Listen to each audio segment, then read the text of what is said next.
Members of the House task force on the attempted assassination of President Trump say the FBI stonewalled their investigation into attempted assassin Thomas Crooks.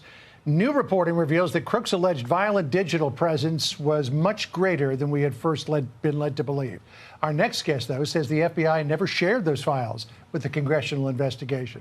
Joining me now is Congressman Mike Kelly, chairman of the House task force on the attempted assassination of President Trump. Congressman Kelly, thanks for being with us. What is your 30,000-foot reaction to the new information that's come to light via Miranda Devine at the New York Post? Well, John, I can tell you, I think from the very beginning we realized we weren't going to get any help from any of the feds on anything. Local law enforcement, yes. Feds, no. But I want one thing that I think that really needs to be said. They knew, the federal agency, they knew for an hour and a half before President Trump came out onto that stage that the area was not secure. So they can talk about cell phones, they can talk about drones, they can talk about a bunch of different things that they never talked to us about. But I will tell you this, they knew the area was not secure. They should have held the president up at that time and say, sir, we're not sure it's secure. We don't think you should go out. That's not what they did. They put him out there. And then afterwards, act surprised, like, we never knew this was going on. I said, you did know, and you knew an hour and a half ahead of time that the area was not secure. All the rest of it is just talk. Everything is talk. They didn't want to talk to us about anything because they were still conducting their investigation. I think the one thing this proves, John, I'm so tired of hearing about this, but it comes from a movie, A Few Good Men. You can't handle the truth. I can tell you what the American people can do, they can handle the truth. What they can handle is being stonewalled and being lied to. Yeah, I can't remember the number of presidential events or campaign events on the presidential trail that I've been to, and I've never seen a rooftop like that left uncovered. Miranda Devine was with us the other day, and she talked about what we were told about Thomas Crooks versus what we know now. Listen to what she said. We were sort of led to believe that Thomas Crooks was really a ghost, that there was no motive that could be ascertained from his online accounts. And yet a source has provided us with a lot of information from 17 different online accounts that Thomas Crooks had. He was pro-Trump. And then in January of 2020, he flipped 180 degrees. It would seem that information would have been pretty easy to dial up by the FBI or other investigators. Why are we hearing about it just now? Because the choice was made not to disclose it at the time.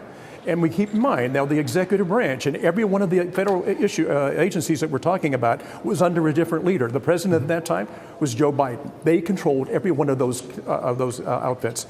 So now we're learning things because now it's been brought out into the open. And people say, well, why didn't we know it before? And quite simply because they stonewalled and they didn't let us know about it. Right.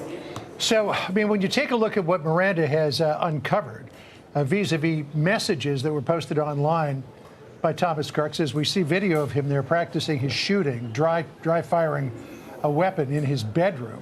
I mean, it's pretty clear that he was once pro-Trump and suddenly somehow changed. This is what he wrote in July of 2019. Trump is the literal definition of patriotism.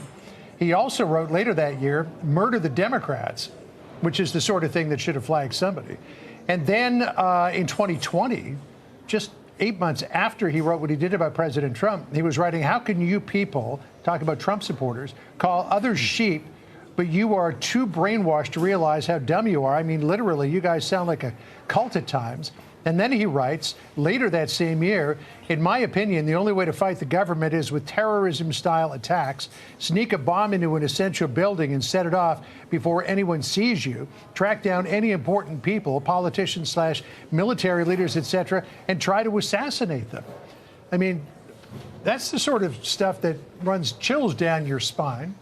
And yet in this alleged investigation, none of that ever showed up. Were they just trying to play CYA, or did they look at this and say, oh, we don't want that to get out for other reasons? Well, you'd probably have to ask them directly about that, but don't expect to get an answer. I will tell you this, we're still trying to figure out when President Kennedy was assassinated, a lone shooter in the top of a building with a gun with open sights was able to make that shot. We're never, ever going to get the answers, and because we don't get the answers, People don't trust what the government says to them. I will just say now, under new leadership, and when I talk to people in Secret Service, they are so spot on. If it wasn't for Secret Service that day, they were the ones who were on the stage with the president. They were the ones that covered him and got him out of trouble. I have so much respect for them. Here's the thing, though.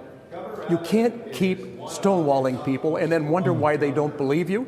It's never, John, it just doesn't make sense, and you don't have to do that. Yeah, I think when you allude to Secret Service, you mean the president's detail, because they definitely leapt into action. But other elements of the Secret Service apparently left things unguarded.